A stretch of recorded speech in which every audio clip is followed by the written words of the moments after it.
Ya, halo semuanya, balik lagi bersama Iqbal di sini dan ya, setelah sekian lama aku balik lagi di papan tulis kita tercinta ini dan kali ini aku bakal ngajarin kalian tentang bilangan berpangkat dan bilangan berakar. Ya, langsung saja kita mulai dari mungkin bilangan berpangkat ya, karena akar dan pangkat itu saling berhubungan. Kita mulai dari bentuknya dulu, si bilangan berpangkat. Ini lumayan sederhana juga sebenarnya. Kita misalkan A pangkat B. Nah, bentuk bilangan berpangkat itu kayak gini ya. Ini ada A itu sebagai bilangan dan B itu sebagai pangkatnya. Nah, kita biar lebih enak memahami, kita pakai contoh yang berangka saja. Misalkan kita ambil yang kecil-kecil saja, itu misalkan 2 pangkat 3 misalkan ya. Nah, 2 pangkat 3. Ini maksudnya apa? Nah, kita sederhanakan saja. Bilangan berpangkat itu seperti perkalian yang dipersingkat. Nah, ini 2 pangkat 3 ini bisa disamadenggankan 2 kali 2 kali 2. Nah, ini ya. Atau kalau mau dioperasikan 2 kali 2 4, 4 kali 2 8. 2 pangkat 3 itu hasilnya 8. Nah, dan sebaliknya juga. Misalkan kalian nemu kayak ini 2 kali 2 kali 2 ada 3 buah angka 2 yang sama dan semuanya dikalikan, itu bisa kalian persingkat jadi 2 pangkat 3. Dan kalian bakal sering menggunakan teknik ini kalau kalian ada di SMA atau SMP ya, aku lupa ya. Nah, ini bisa juga dipakai kalau misalkan ada yang bercampur-campur gitu. Aku kasih contoh aja, misalkan ini random ya. 2 kali 3 kali 2 kali 2 kali 3. Nah, ini kita bisa kelompokkan yang mana 2, yang mana 3. Kita kelompokkan jadi bilangan berpangkat. Kita mulai dari 2 dulu. 2, 1, 2, 3. Ini berarti karena 2-nya di 3 berarti 2 pangkat 3. Dikali 3-nya di berapa? Ada 1, ada 2.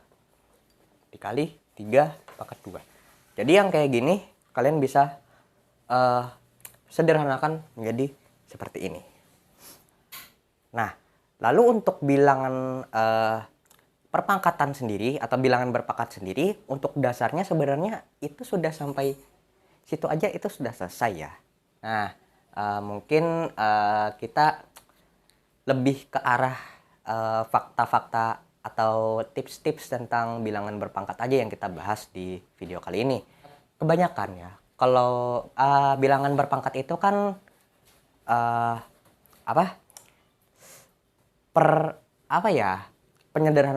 penyederhanaan dari perkalian ya. Nah, bilangan-bilangan yang kita ketahui itu misalkan ada 2, 3, 4 dan seterusnya. Itu kalau begini doang, itu sebenarnya dia itu juga berpangkat. Itu pangkat 1. Nah, jadi 2 pangkat 1, 3 pangkat 1, 4 pangkat 1. Nah, tapi karena pangkat 1 itu sama dengan bilangan itu sendiri, maka pangkatnya tidak usah ditulis ya. Lalu untuk bilangan berpangkat 2 ya, itu juga disebut dengan bilangan kuadrat ya. Dan bilangan kuadrat ini dia itu kebanyakan dihafal. Minimal itu sampai 10 atau 20 ya. Kayak 1 kuadrat itu berapa? 1 pangkat 2 itu 1, 2 pangkat 2, 4, 3 pangkat 2, 9 dan seterusnya. Dan mungkin aku bakal ke samping dulu. Aku bakal tunjukin beberapa contoh bilangan kuadrat di sini. Aku bikin tabel sini atau aku comot dari Google gitu ya kan. Nah, itu untuk bilangan pangkat 2. Lalu untuk bilangan pangkat 3 itu disebut juga bilangan kubik ya. Dan itu kebanyakan dipakai di bangun ruang. Cuman kebanyakan bilangan kubik itu tidak dihafal. Kalau dihafal pun kebanyakan sampai 10 aja. Dan untuk pangkat-pangkat yang lain, pangkat 4, pangkat 5 itu gak ada nama khususnya ya. Sebut aja kalau misalkan satu pangkat 4 itu ya satu pangkat 4, bukan nggak ada nama khusus gitu. Nah, bilangan berpangkat itu kan dia itu kayak perkalian yang disederhanakan ya. Nah, itu dia itu kalau misalkan ada operasi penjumlahan atau pengurangan bilangan berpangkat itu kurang lebih sama aturannya kayak apa namanya? Yang kayaknya aku pernah bahas deh, yang apa? Aturan urutan operasi campuran gitu. Kayaknya aku pernah bahas deh ya. Nah, misalkan kayak misalkan 2 pangkat 2 ditambah 2 pangkat 3. Nah, ini sama dengan berapa? Nah, ini hasilnya bukan jadi 2 pangkat 5 itu, bukan ya. Ini salah ya. Nah, ini seperti yang kita tahu, 2 pangkat 2 itu kan 2 kali 2. 2 pangkat 3 itu 2 kali 2 kali 2. Nah, ini berarti kita kerjain pangkatnya dulu. Ya, kayak yang di campuran juga kita kerjakan perkalian dulu. Nah, si pangkat ini juga masuk ke perkalian ya. Sifatnya sama kayak perkalian yang di dalam kurung. Jadi kalian kerjakan pangkatnya dulu, baru kalian tambahkan.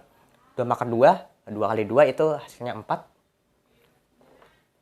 Dan 2 pangkat 3 itu 2 kali 2, 4 kali 2 lagi hasilnya 8. 4 tambah 8. Hasilnya 12. Terus misalkan angkanya beda, 2 pangkat 2 tambah 3 pangkat 2 misalkan. Nah, ini juga sama. 2 pangkat 2 itu 4 ya. Lalu 3 pangkat 2 itu 3 kali 3. 3 kali 3 itu 9. 4 tambah 9, 13. Nah, itu untuk operasi operasi hitungan untuk si bilangan berpangkat ya. Dia sama kayak si campuran ya, yang dimana anggap saja bilangan berpangkat itu perkalian yang ada di dalam kurung ya. Dia dikerjakan dulu pangkatnya, baru dioperasikan. Nah, itu untuk si operasi yang penjumlahan dan pengurangan ya. Karena penjumlahan dan pengurangan itu sama, kita anggap pengurangan itu lewat aja ya. Itu udah mewakili. Nah, untuk yang perkalian dan pembagian itu agak beda ya. Kita bahas di sifat-sifat aja besok atau di video berikutnya. Nah, lalu kita akan bahas tentang akar. Nah, akar itu gimana sih bentuknya? Sederhana aja. Itu kayak kemereng ya. Hapus dulu lah.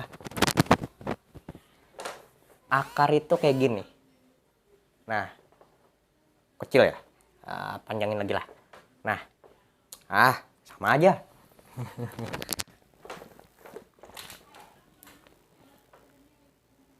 Nah, misalkan akar A. Nah, akar A. Akar A tuh gimana sih? Ya kayak gini. Nah, akar itu dasarnya membagi pangkat dengan 2 ya. Biasanya akar itu akar 2 ya. Pokoknya kalau akar 2 itu membagi pangkat dengan 2. Kalau akar 3 itu membagi pangkat dengan 3. Tapi kebanyakan yang dipakai itu akar 2 ya. Kalau akar 3 apalagi akar 4 itu jarang banget ya. Nah, si akar ini, akar 2 atau akar 2 ya, itu bisa disebut juga dengan pangkat setengah. Dan ini jarang digunakan ya. Mungkin kalau jenjang kuliah ini sering dipakai, cuman walaupun begitu kita paling sering menggambarkannya dengan tanda akar ya. Dan kebanyakan si bilangan akar ini itu eh untuk menghitungnya, misalkan kalian ketemu ya, kalian ngitung-ngitung gitu. Nah, terus misalkan hasil akhirnya misalkan akar sesuatu gitu. Kita misalkan aja akar B. Nah, kalau kalian hitungannya manual, kebanyakan kalian cukup sampai sini aja. Akarnya ini gak usah dihitung ya. Karena akar itu kayak desimal yang tak berhingga gitu biasanya hasilnya ya. Nah, kecuali akarnya yang di akar ini adalah bilangan kuadrat. Untuk bilangan akar sendiri itu aku bakal tunjukin lagi ada tabel apa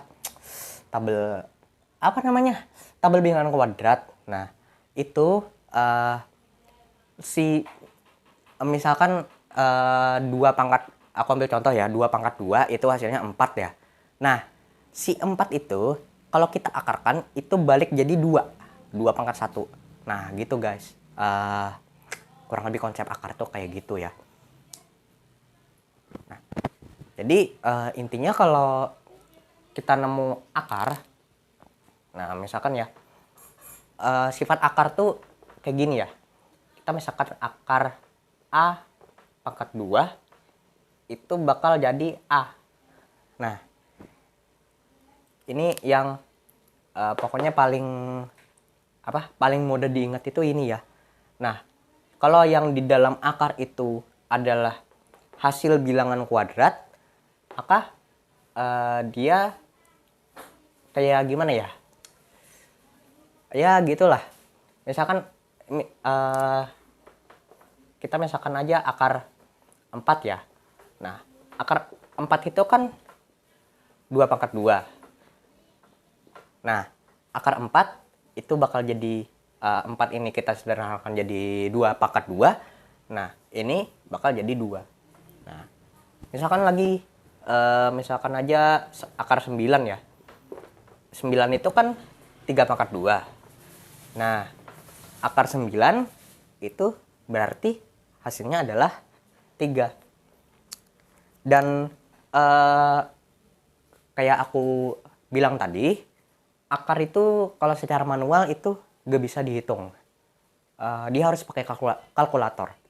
Dan untuk yang misalkan akar ini harus menghafal bilangan kuadrat ya. Dan mungkin bisa pause yang bisa rewind ke tabel bilangan kuadrat tadi dan pause, kalian hafalkan. Oke, kayaknya itu aja deh ya buat kali ini. Agak awkward ya, udah lama banget gak di papan tulis. Oke. Kita bakal lanjutkan ke part 2. Kita bakal bahas tentang sifat-sifat bilangan kuadrat ya.